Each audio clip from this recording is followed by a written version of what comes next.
This is just a quick video to show you what you do on the days you are on distance and learning at home.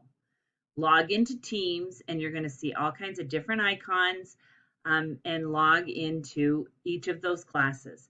For math, if you're in Math 7, Period 1, you're going to log into that.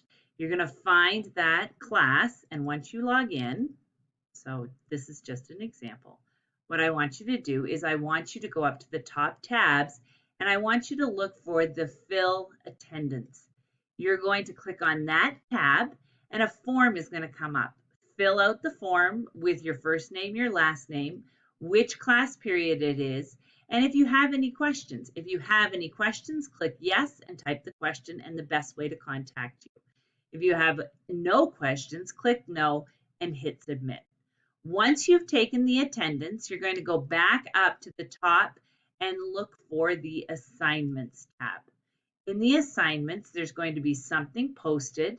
You're going to click on that assignment, and then this is what you're going to see. It's going to be instructions, and it'll have a link to whatever you need to do for that day. So take your attendance by clicking on the Fill Attendance and submit it. Then go to Assignments, and you'll see what you're supposed to do on your distance.